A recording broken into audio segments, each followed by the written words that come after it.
வணக்கம். இது CoWIN blue டேராட். இன்றைய வாசிப்பு என்ன அப்படின்னா, இன்னைக்கு வந்து எதுவுமே சூஸிங் பாயல்ஸோ அல்லது சூஸிங் அ குரூப் அந்த மாதிரிலாம் எதுவுமே இல்லை. இன்றைய வாசிப்பு வந்து என்னன்னா, நம்மளுடைய வாழ்க்கையில் ஒரு திருப்பு முனை நடக்குமா அப்படிங்கிறது தான். திருப்பு முனை அப்படின்னா டேர்னிங் பாயிண்ட். அது நடக்குமா அல்லது அது எப்படி நடக்கும், அது எப்போது நடக்கும் அப்படிங்கிறது தான் இன்றைய வாசிப்பு. அதனால் இது யாருக்கு பொருந்தும் அப்படிங்கிறது எனக்கு தெரியலை. அதுக்கால உங்களுக்கு இந்த ரீடிங் பொருந்துனதுன்னா எடுத்துக்கோங்க. அப்படி பொருந்தலை அப்படின்னா தயவு கூர்ந்து நீங்கள் இந்த வீடியோவை தவிர்த்துருங்க. சரிங்க, இவங்க வந்து உங்களுக்கு இன்னைக்கு 2 செய்திகள் வந்திருக்கிறாங்க. ஞாபகத்தில் இருக்கட்டும், இது பொதுவான ஒரு வாசிப்பு. நம்மளுடைய வாழ்க்கையில் ஒரு திருப்பு முனை நடக்குமா, will there be a turning point in my life அப்படிங்கிறது தான். அது எப்படி நடக்கும், அது என்ன என்ன எங்கே எப்படி அப்படிங்கிறது அந்த வாசிப்பு. சரி, இவங்க 2 பேரும் ஒரு கடைசியாக நம்ம பார்த்துக்கலாம். இவங்க நமக்கு ஏதேனும் அறிவுரை ஆலோசனை சொல்ல இருப்பாங்க.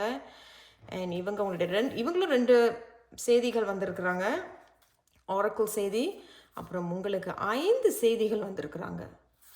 சரி, ஸோ இந்த வீடியோவை யார் பார்க்குறீங்களோ அவங்க உங்களுக்கு ஒரு வேளை கண்டிப்பாக இப்போ நான் 10 விஷயம் சொல்கிறேன் அப்படின்னா ஏதேனும் ஒரு செய்தி உங்களுக்கு பொருந்த வாய்ப்பு இருக்கலாம்.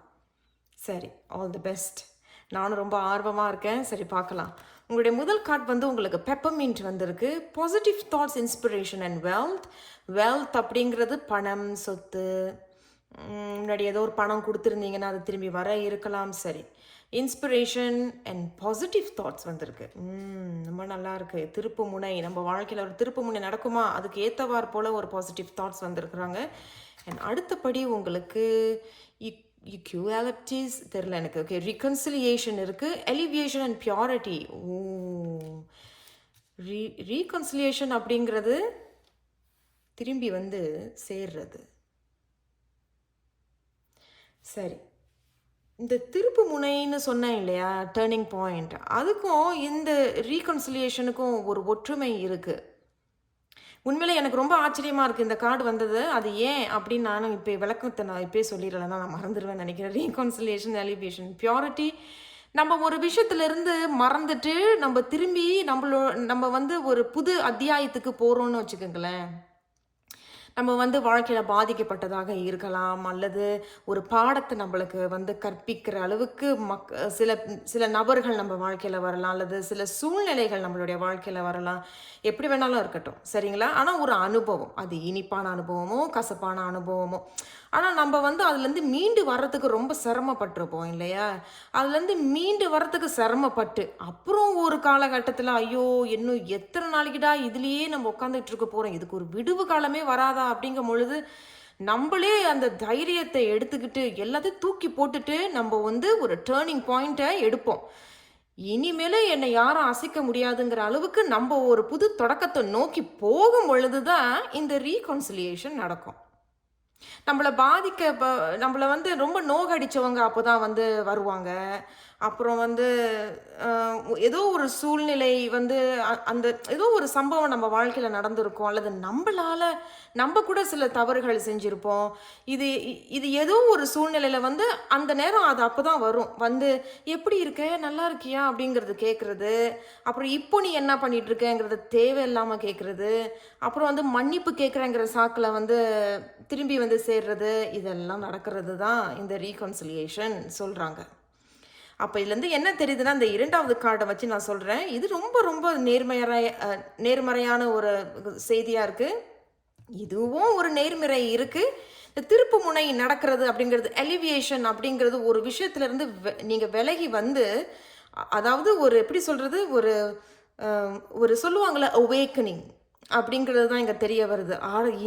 அதாவது எப்படி இருக்குது அப்படின்னா, இன்னும் நான் எத்தனை நாளைக்கு இதிலேயே இருக்க போகிறேன், ஏன் நான் இன்னும் இந்த நபரையே நினச்சிக்கிட்டு வாழ போகிறேன், எனக்கு வந்து வேறு நபர்களே கிடையாதா என் வாழ்க்கையில், இவங்க மட்டும்தான் என்னுடைய நண்பனா, இவ மட்டும்தான் என்னுடைய தோழியா, எனக்கு என்ன தோழிகளோ நண்பர்களோ அமையாதா, ஏன் நான் இதே நினச்சிட்டு இருக்கேன்னு சொல்லிட்டு அதுலேருந்து வெளியே வந்து குணமடைந்து ஒரு படி மேலே வருவோம். அதுக்கு தான் இந்த சொன்னது எலிவியேஷன் அண்ட் பியூரிட்டி அப்படிங்கிறது நம்ம மனசையும் புத்தியும் அதே தான் ஒரு மாதிரி தூய்மைப்படுத்துறது, சுத்தப்படுத்துறது. ஓகே, நடந்து போச்சு, சரி அதுலேருந்து வெளியே வரும் அப்படின்னு வரும் பொழுது தான் இந்த ரீகன்சிலியேஷன் வரும்.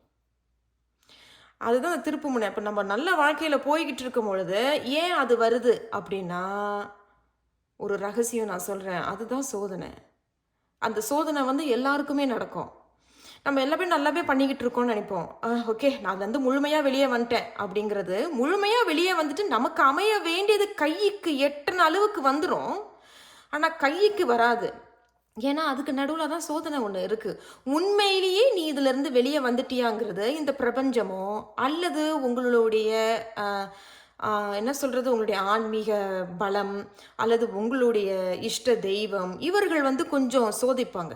உண்மையிலே இதுலேருந்து நீ வெளியே வந்துட்டியா? ஏன்னா அவர்களுக்கு நம்ம மீது அக்கறை இருக்குது. நம்ம மீது ஒரு அக்கறை இருக்கு. நீ நல்லா இருக்கணும் இல்லையா? நீ இவ்வளவு தூரம் பட்ட பாடு போதும். அதுவே நம்ம மேல தப்பு இருந்தாலும் கூட நம்ம அந்த தப்பை உணர்ந்துட்டு திருத்திக்கிட்டு நம்ம ஒரு புது அத்தியாயத்துக்கு போகும் பொழுது திரும்பி அதெல்லாம் சேர்ந்து வர்ற மாதிரி இருக்கும். அப்போ நம்ம என்ன செய்ய போறோம், என்ன நடந்துக்க போறோங்கிறது தான் ஒரு பரீட்சை. அதுதான் இவங்க சொல்ல வராங்க. இருந்தாலும் அதுக்குப்படி பார்த்தீங்கன்னா இங்கே பாசிட்டிவ் தாட்ஸ் வருது. அப்போ இந்த திருப்பு முனை ஏற்படுறதுக்கு நம்ம நேர்மறையான எண்ணங்களில் இருக்கணும். இது என்னங்க நீங்கள் சொல்கிறது, இது எங்களுக்கு தெரியாதா அப்படின்னு நினைப்பீங்க. நான் நிறைய பேருக்கு நான் பார்த்துருக்குறேன், நிறையா பர்சனல் டெராட் ரீடிங் நான் பண்ணியிருக்கிறேன். ஒரு சில பேர் வந்து என்கிட்ட சொல்கிறது என்னன்னா, என்ன உசுறு மட்டும்தாங்க இருக்குது, இன்னும் உயிர் மட்டும்தாங்க இருக்குது அப்படின்னு சொல்லுவாங்க. அது எனக்கு ரொம்ப உண்மையாக நான் சொல்கிறேன், எனக்கு கொஞ்சம் சங்கடமாக தான் இருக்கும். பட் அவங்களுக்குள்ள தெரியும் என்ன இதிலிருந்து நான் வெளியே வந்துட்டேன்னா அங்கிட்ட எனக்கு என்ன கிடைக்க போகுது, எனக்கு என்ன அமைய போகுதுங்கிறது எனக்கு தெரியும். ஆனால் அவங்க அதில் ரொம்ப பற்றா இருந்துட்டாங்கன்னா, if you attach to something அப்படிங்கிறது, ஒரு விஷயத்தில் நீங்கள் ரொம்ப பற்றா இருந்துட்டீங்க அல்லது ஒரு நபர் மீது பற்றா இருந்துட்டீங்கன்னா கண்டிப்பாக உங்களால் அதிலிருந்து விலகி வர முடியாது. உங்களுக்கு தெரியும் இதுதான் பிரச்சனை, இந்த பிரச்சனை வந்து தீர்வு இருக்குது, எல்லா பிரச்சனைகளுக்கும் தீர்வு இருக்குங்கிறத நான் நம்புகிறேன், உங்களுக்கும் தெரியும். பட் அதுலேருந்து வெளியே வர முடியாததுக்கு முக்கியமான காரணம் அந்த பற்று. அந்த பற்றுலேருந்து பற்றற்றா இருக்கிறது, இருந்து கடமைகளை செய்கிறது அப்படிங்கிறது தான் நிறைய பேருக்கு சிறப்பு. இந்த பாசிட்டிவ் தாட்ஸ் அப்படிங்கிறது பற்றற்றா இருந்து உன் கடமைகளை செய்து நேர்மறையாக இருக்கிறது சிறப்பு. அப்போ அந்த திருப்பு முனை எப்படி நடக்குது அப்படின்னா, நேர்மறையாக இருக்கணும். அது இருந்தால் மட்டும்தான் இந்த டேர்னிங் பாயிண்ட் நடக்கும். 1. 2, இந்த பாசிட்டிவ் தாட்ஸ், இந்த பெப்பர்மின்ட் ஆரக்கிள் கார்டு என்ன சொல்கிறாங்க அப்படின்னா, நேர்மறையாக இருந்தால் மட்டும் பத்தாது. உனக்கு இது பொருந்தலைன்னு தெரிஞ்சதுன்னா அதுலேருந்து விலகி வா. உனக்கு அவங்க வந்து உன்னை பார்த்து அல்லது உன்னுடைய முகத்தை பார்த்து நீ எனக்கு பிடிக்கல, நீ உன்னால தான் என் வாழ்க்கையே இப்படி போயிடுச்சு அப்படின்னு சொல்லிட்டாங்கன்னா உட்காந்து பேசி சில விஷயங்களை சமாதானப்படுத்துறது தான் சிறப்பானது. அது ரொம்ப சங்கடமாக இருக்கும். நான் இங்கே உட்காந்துட்டு ரொம்ப அழகாக பேசிடலாம், நான் வந்து யாருக்கும் இங்கே அறிவுரை சொல்லலை. தயவுசெய்து அதை புரிஞ்சுக்குங்க. அறிவுரை சொல்கிற அளவுக்கு எனக்கும் பக்குவமும் கிடையாது, நான் அந்த அளவுக்கு பெரிய பெரிய பொம்பளையும் கிடையாது. எப்படி சொல்கிறது, நான் வந்து உங்களோட பகிர்ந்துக்கிறேன். எல்லாரும் நல்லா இருக்கணும் அப்படிங்கிற ஒரே ஒரு நல்ல எண்ணத்தோடு தான் உங்களோட நான் இதை பகிர்ந்துக்கிறேன். இந்த செய்தி எதுக்காக, இந்த வாசிப்பு எதுக்காக உங்களோட நான் பகிர்ந்துக்கணும் அப்படிங்கிறது எனக்கு தெரியல. இது சொன்னாங்க, நம்ம இதை செய்கிறோம், அதை நான் செய்கிறேன், அவ்வளோதான். ஸோ யாருக்கு இந்த வாசிப்பு பொருந்துதோ எடுத்துக்கோங்க, பொருந்தலை அப்படின்னா தயவு கூர்ந்து தவிர்த்துருங்க, நல்லது. ஸோ அதே தான் அந்த பாசிட்டிவ் தாட்ஸுங்கிறது முதல்ல நம்ம நேர்மறையாக இருக்கணும் அப்படிங்கிறது இருக்குது. ரொம்ப ஒரு விஷயத்தில் பற்றா இருந்தோன்னா என்னதான் நேர்மறை கண்ணுக்கு தெரிஞ்சாலும் அதில் நம்ம போய் தொட்டு கூட பார்க்க மாட்டோம். ஏன்னா அதிலே மூழ்கிட்டோம், அப்சார்ப்ட் ஆயிடுச்சு. அண்ட் இன்ஸ்பிரேஷன் அப்படிங்கிறது இந்த பாசிட்டிவ் தாட்ஸ்க்கு அப்புறம் இன்ஸ்பிரேஷன் வருது. நீங்கள் நினச்சிட்டு இருக்கலாம், நீ என்னை யாரும் பிடிக்கல, நான் விருப்பப்பட்டவங்களே என்னை வேண்டான்னு சொன்ன பிறகு என்னை யாரை பிடிக்கும், கிடையாது. நீங்கள் நினைக்கிறீங்க உங்களை யாரும் பிடிக்காதுன்னு. பட் இன்ஸ்பிரேஷன் நீங்கள் என்ன சொல்கிறாங்க அப்படின்னா, உனக்காக இன்னும் பல பேர் காத்துக்கிட்டு இருக்காங்க. நீ சில பேரோட வாழ்க்கையில் ஒரு ராஜாவாகவோ அல்லது ஒரு ராணியாகவோ நீ வாழ வேண்டியவங்க. எங்கே போணுச்சு அப்போ அந்த பலத்தை நீ எப்போ காட்ட போகிற, அந்த ஹீரோ அந்த ஹீரோயின் எப்போ வெளியே கொண்டுட்டு வர போகிற. அது வந்து 4 பேருக்கு தெரியாதவங்களை விட நாளைக்கு உங்கள் கணவருக்கோ அல்லது உங்கள் மனைவிக்கோ உங்களுக்கு பிறக்க போகிற பிள்ளைகளுக்கோ அந்த பிள்ளைகளோட நண்பர்களுக்கு கூட நீங்கள் ஒரு ஹீரோவாக குருவாக இருப்பீர்கள். அந்த இன்ஸ்பிரேஷனை தான் அவங்க சொல்கிறாங்க. அண்ட் வெல்த் அப்படிங்கிறது நிறைய பேருக்கு சொத்து பணம், ஆமாம், இதுதான். பட் அந்த வெல்த் அப்படிங்கிறது நல்ல மக்களை சேகரிப்பது, அதுதான் உண்மையான சொத்து. இன்னைக்கு எத்தனை பேர் நல்ல மக்களை சேகரிக்கிறோம் சொல்லுங்க? நல்ல மக்களை சேகரிக்கிறவங்க எப்படி தெரியுமா இருக்கு இந்த வெல்த் அப்படிங்கிறது? அவங்க என்ன சொல்றாங்க அப்படின்னா, இப்போலாம் வந்து உண்மைக்கு தான் உண்மையெல்லாம் சொல்லிட்டோன்னா நீ பொய் சொல்கிற, பொய் சொல்கிறவங்க தான் உண்மையாக தெரியும், அந்த மாதிரி தான் இருக்குது இந்த வெல்த். அப்போ இந்த நல்ல மக்களை சேகரிக்கிறது தான் உங்களுடைய ஒரு இது. அப்போ ஒரு சில பேர் இந்த இந்த வாசிப்பை நீங்கள் பார்க்குறீங்கன்னா, பின்னாடி நீங்கள் ஒரு ஒரு ஒரு லீடராக வர்றதுக்கோ, ஒரு சின்ன கம்யூனிட்டியை நீங்கள் உருவாக்குறது, நீங்களே ஒரு விஷயத்தை இனிஷியேட் பண்ணுறது, ஒரு சின்ன வகுப்பு எடுத்து நடத்துறது, அது என்ன வேணாலும் இருக்கலாம். ஒரு தையல் சொல்லி கொடுக்குறதோ, அல்லது ஒரு டியூஷன் டீச்சரோ, அல்லது நீங்கள் வந்து கேக்கு இப்போ நீங்கள் உருவாக்குறீங்கன்னா, அந்த கேக்கை வந்து பார்த்துட்டு ஆஹா அவ்வளோ அழகாக கேக்கு செய்கிறீங்களா, எங்களுக்கு சொல்லிக் கொடுங்க. அந்த மாதிரி உங்களுக்குன்னு ஒரு சின்ன கம்யூனிட்டி நல்ல மக்களை சேகரிக்கிறது, அதுதான் இந்த வெல்த் சொல்ல வராங்க. இது சேகரித்த பிறகு தானாக அந்த abundance and prosperity and harmony தானாகவே கைகூடும். பட் இதெல்லாம் எப்படி ஆரம்பிக்குதுன்னா நம்மளுடைய புத்தியிலிருந்து ஆரம்பிக்குது, அதுதான் அவங்க சொல்ல வராங்க. சரி, உங்களுடைய 5 செய்திகள் வந்திருக்கு, பார்க்கலாம் என்ன சொல்கிறாங்கன்னு. த 8 of Pentacles வந்திருக்கிறாங்க உங்களுடைய முதல் கார்டு. உங்களுடைய இரண்டாவது கார்டு வந்து இந்த 8 of Swords வந்திருக்கிறாங்க. இப்போ மூன்றாவது செய்தி உங்களுக்கு பேஜ் ஆஃப் கப்ஸ் வந்திருக்கிறாங்க. உங்களுடைய நான்காவது செய்தி த 2 of Wands.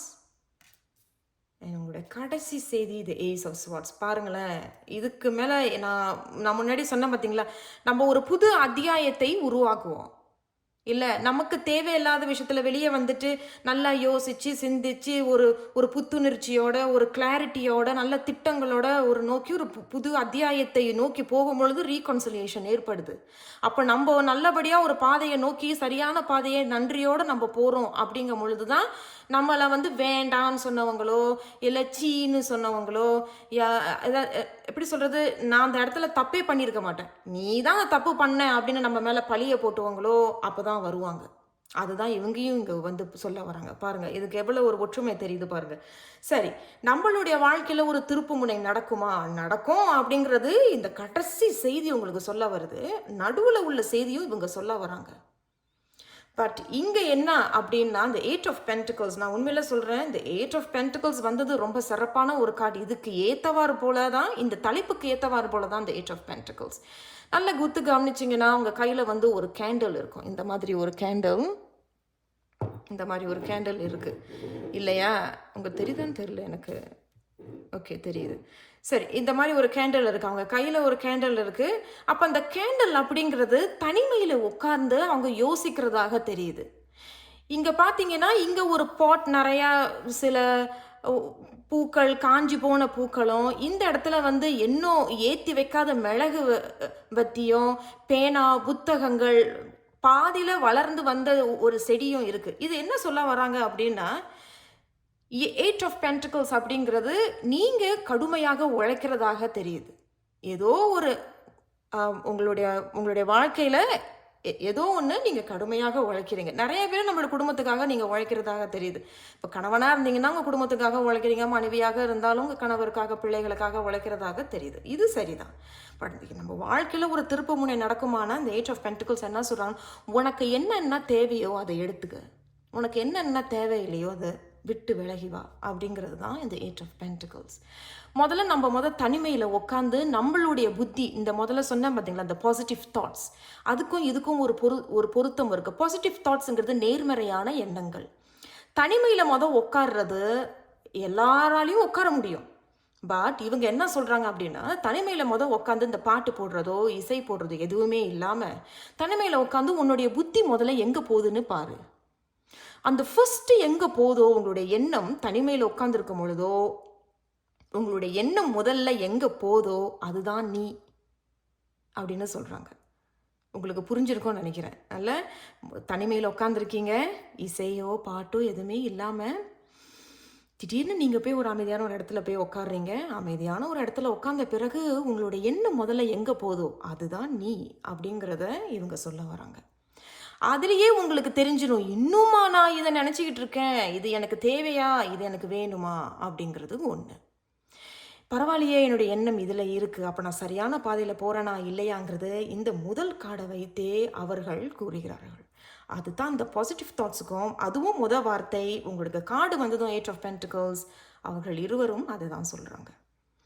இதன் பிறகு நீ போட்டு நீங்கள் நல்ல ஒரு ஒற்றுமை என்னன்னு பார்த்தீங்கன்னா, இது நேர்மறையான செய்தி 8 ஆஃப் பென்டிகல்ஸ், அண்ட் இதுவும் 8 ஆஃப் ஸ்வாட்ஸ் கத்தி, இதுவும் 8. ஆனால் இது நேர்மறை இல்லாத ஒரு செய்தி. அப்போ இதிலிருந்து விலகி வந்துட்டோம் அப்படிங்கும் பொழுது நம்மளை கட்டி போட்ட மாதிரி ஒரு விஷயம் இருக்குது. என்னடா உண்மையில நீ இதிலிருந்து வெளியே வர போறியா அப்படின்னு நம்மளுடைய உள்ளுணர்வை நம்மளை சோதிக்கும். அப்போ அந்த அளவுக்கு சோதிக்குதுன்னா நீ சரியான பாதையில் போகிற அப்படிங்கிறத மறந்துடாதீங்க. அப்போ திருப்பு முனை அப்படிங்கிறது காத்துக்கிட்டு இருக்குங்கிறதையும் மறந்துடாதீர்கள். இப்போ ஒரு பரீட்சை எழுதுறீங்கன்னா 10 பரீட்சை, இப்போ ஒரு 10 பேப்பர் எழுதுறீங்க, இல்லை ஒரு 5 பேப்பர் எழுதுறீங்க. அந்த 5 பேப்பர் என்னால் எழுதிட முடியுமா, என்னை முட்டாள்னு சொன்னாங்களே, அப்போ உங்களால் முடியும் அப்படிங்கிறது தான் இங்கே சொல்ல வருது. அப்போது தனிமையில் உட்காந்து யோசிச்சு பாருங்கள், என்ன எனக்கு வேணும், எது எனக்கு வேண்டாம் அப்படிங்கிறதும். முதல்ல உங்களுடைய யோசனை எதை நோக்கி, ஃபஸ்ட்டு எதை போய் தொடுது அப்படிங்கிறத பாருங்கள். அதுக்கு பிறகு என்னை எதெல்லாம் கட்டி போட்டதோ அதுலேருந்து நான் வெளியே வரேன் அப்படிங்கிறது ஒன்று. இரண்டாவது, உண்மையிலே நீ இதிலிருந்து வெளியே வர போறியான்னு உங்களை சோதிக்கக்கூடிய தன்மையும் இது இருக்கும். கவனம். இது கிட்டத்தட்ட ஒரு கண்ணாடி மாதிரி. நீங்கள் நல்லா கவனிச்சிங்கன்னா இந்த கண்ணாடியில் என்ன சொல்கிறாங்கன்னா, ஆமாம் என்னால் முடியுங்கிறதும், ஒரு பக்கம் என்னால் முடியாது அப்படிங்கிறது தான் இவங்க சொல்ல வராங்க. இது அனைத்தும் சோதனை, இது கட்டி போட்டோம் அந்த கண்ணாடி அப்படிங்கிறது தான் இது. இதிலேருந்து நீங்கள் வெளியே வந்துட்டீங்கன்னா இங்கே உங்களுக்கு ஒரு அவுட் ஆஃப் த ப்ளூ நல்ல செய்திகள் உங்களுக்கு வர வேண்டியது வந்து அடையும். எதனால அப்படி சொல்கிறேன் அப்படின்னா, இது கிட்டத்தட்ட ஒரு கண்ணாடின்னு நான் சொன்னேன் இல்லையா, அது நம்மளை ஒரு செவுறு மாதிரி, அது ஒரு மாயை, ஒரு இல்யூஷன். அந்த மாயை இல்யூஷன்லேருந்து என்னைக்கு ஒரு மனுஷன் உடச்சிக்கிட்டு வெளியே வரணும், அதுதான் இந்த பிரேக் த்ரூ. அதுலேருந்து உடச்சிக்கிட்டு என்னைக்கு வெளியே வரணும், நம்மளை சேர வேண்டியது அனைத்தும் நம்ம கிட்ட வரும். அதுதான் இந்த பேஜ் ஆஃப் காப்ஸ். நீங்கள் எதிர்பார்த்துருக்கவே மாட்டீங்க. பேஜ் ஆஃப் காப்ஸ் அப்படிங்கிறது அவுட் ஆஃப் ப்ளூவில் வரும். அப்போ எனக்கு திருமணமே நடக்காதா அப்படிங்கிறது, அப்புறம் என்னால் இந்த பரீட்சையில் பாஸ் ஆயிடுவேனா, எல்லாம் அமையும்.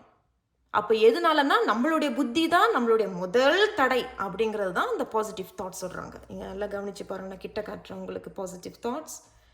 அண்ட் இன் தி எண்ட் மற்றவர்களுக்கு நான் இன்ஸ்பிரேஷனாக இருக்கணும் இல்லையோ, நான் கண்ணாடியை பார்க்கும் பொழுது நான் தான் எனக்கு ஹீரோ அப்படிங்கிறதும் உங்களுக்கு என்னைக்கு உங்களுடைய கண்ணாடியை பார்க்கும் பொழுது நானே எனக்கு ஹீரோவாக தெரிகிறேன் அப்படிங்கிறீங்களோ, மற்றவர்களும் உங்களை பார்க்கும் பொழுது இவன் தான் ஹீரோ, இவ தான் ஹீரோயின் அப்படிங்கிறது தெரிய வரும். அப்போ இது ரெண்டையும் நீங்கள் பாஸ் ஆகிட்டீங்கன்னா இதில் பேஜ் ஆஃப் காப்ஸ் அப்படிங்கிற உங்களை அடைய வேண்டியதும் உங்களை வந்து சேரும். நல்ல செய்திகள் வரும், எதிர்பாராத நல்ல விஷயங்கள் உங்களை அடையும். ஏன்னா பேஜ் ஆஃப் காப்ஸ் அப்படிங்கிறது அன்பு, பாசம், அஃபெக்ஷன் அப்படிங்கிறதும் நல்ல செய்தி, உண்மையானவர்கள் உங்ககிட்ட வருவாங்க. ஓகே, இந்த 2 ஆஃப் வான்ஸ் அப்படின்னு பார்த்தீங்கன்னா இதில் தான் நீங்கள் ரொம்ப கவனமாக இருக்கணும். நிறைய மக்கள் சேரும் பொழுது நம்ம ஏற்கனவே இந்த மக்கள் ரீதியாகவோ, அதாவது சில பேரால் இல்லை சில நபர்களால் நம்ம பாதிக்கப்பட்டிருப்போம்.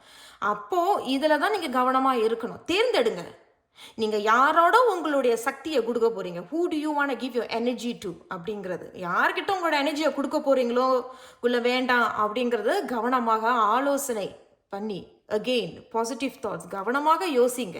இங்கே தான் உங்களுக்கு எலிவியேஷன் ஏற்படுது. எலிவியேஷனுங்கிறது தி வேக் அப் கால் அப்படிங்கிறது, ஏய் எழுந்துரு அப்படிங்கிறது தான் இந்த 2 ஆஃப் வான்ஸ். அப்போ அந்த நேரம் நீங்கள் முழிச்சிருந்து சரியான நபர்களை தேர்ந்தெடுத்து சரியான முடிவை நீங்கள் எடுத்தீங்கன்னா, நான் உண்மையில சொல்கிறேன், இந்த ஏஸ் ஆஃப் ஸ்வார்ட்ஸ் நீங்கள் உடைக்க முடியும் அப்படிங்கிறது தான் இந்த ஏஸ் ஆஃப் ஸ்வார்ட்ஸ் சொல்கிறாங்க.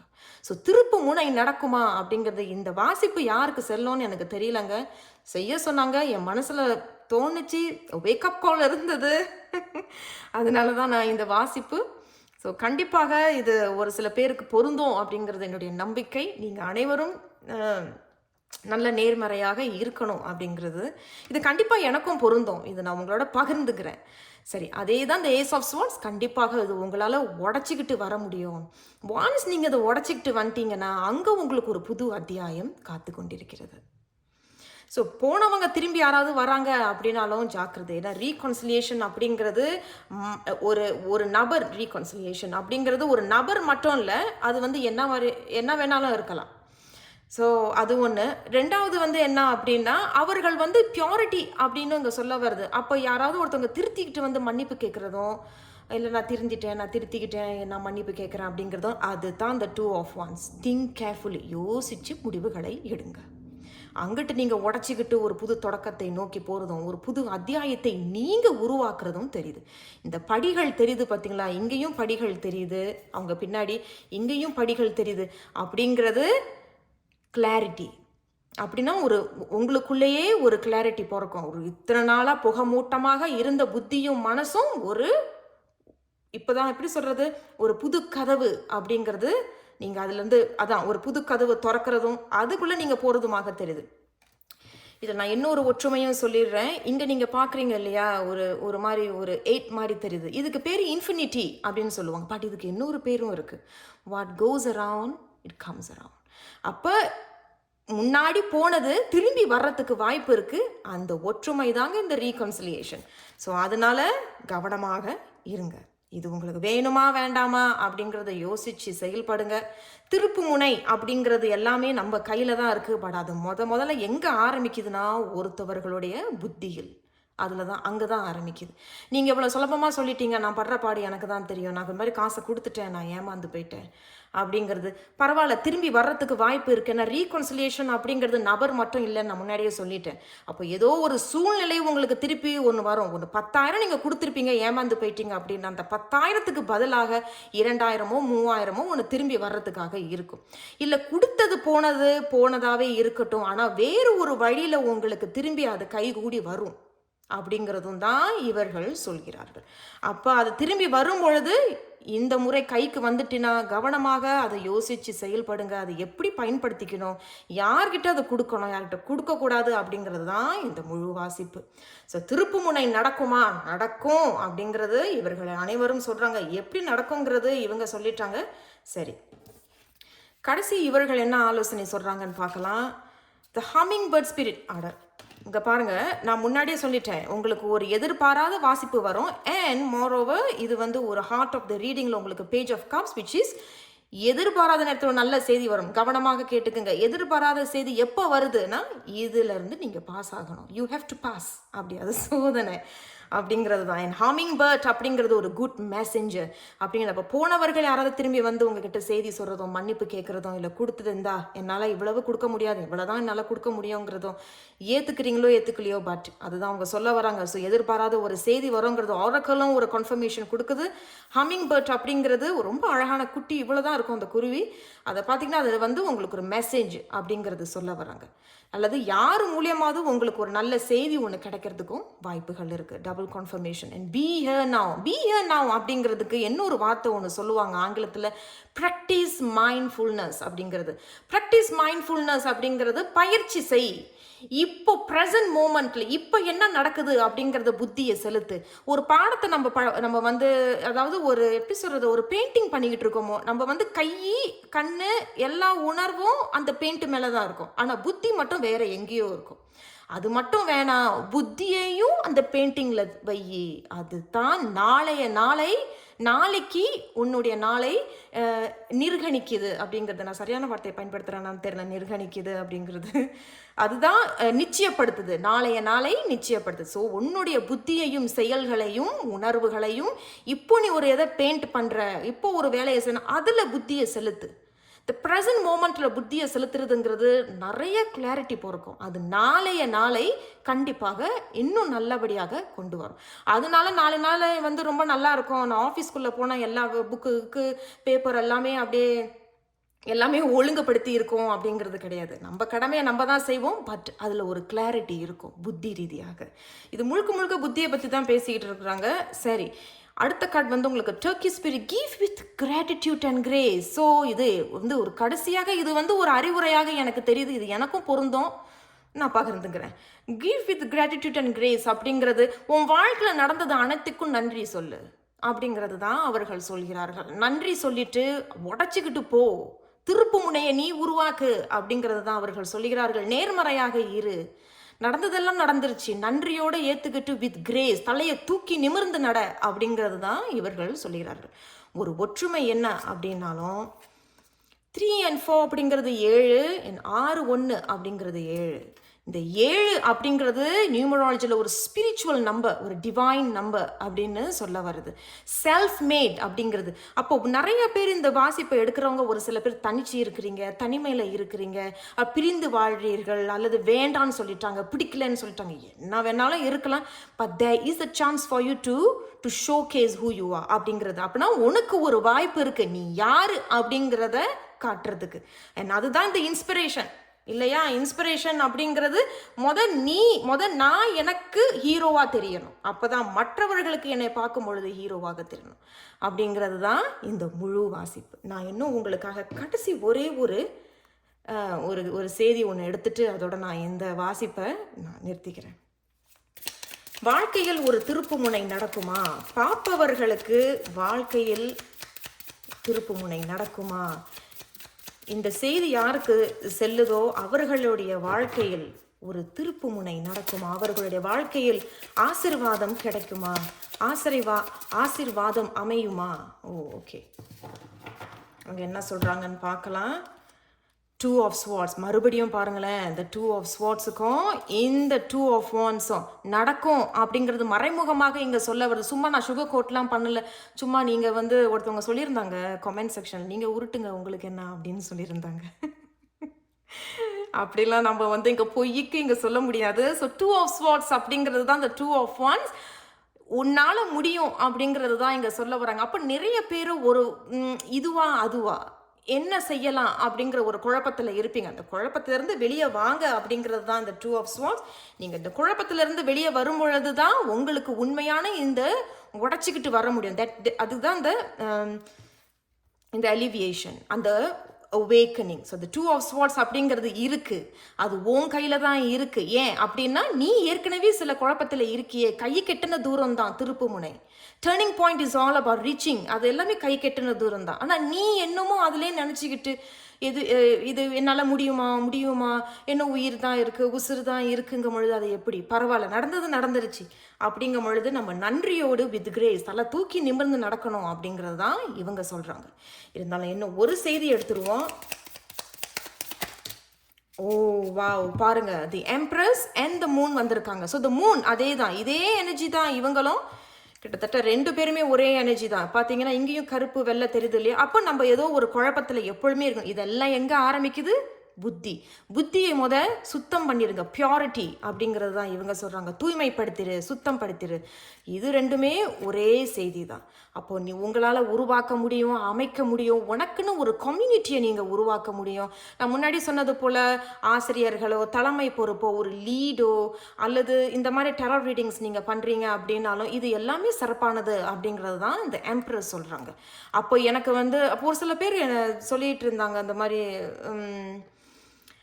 இந்த எம்ப்ரஸ் ஒரு சில பேர் இந்த ப்ரெக்னன்சி அப்படிங்கிறதும் இவங்க சொல்கிறாங்க. அந்த ப்ரெக்னன்சி அப்படிங்கிறது அதே தான், நம்மளுடைய தாட்ஸில் தான் இருக்குது. நம்ம நேர்மறையாக இருக்கிறதும், இதை ரொம்ப நம்ம நெகட்டிவாக இருக்கிறது, மற்றவர்கள் என்னை ரொம்ப கேலி பண்ணுறது, கிண்டல் பண்ணுறது, அப்படி இப்படின்னு சொல்கிற மாதிரிலாங்க இருக்குது, தெரியுது. பட் அதில் நேர்மறையாக இருங்கள், அது உங்களால் உடச்சிக்கிட்டு வர முடியும் அப்படிங்கிறதும் நிறைய பேர். அது ப்ரெக்னன்சிங்கிறது குறிப்பிட்ட ஒரு சில பேருக்கு தான் பொருந்தும். பட் எம்ப்ரஸ்ங்கிறது உருவாக்குவீர்கள், உங்களால் உருவாக்க முடியும். ஸோ இந்த வாசிப்பு எத்தனை பேருக்கு பொருந்தும் அப்படிங்கிறது தெரியல. நான் எதிலும் தவறாக பேசியிருந்தா என்னை மன்னித்து விடுங்கள். நான் உங்களை கண்டிப்பாக அடுத்த ஒரு வீடியோவில் சந்திக்கிறேன். நன்றி.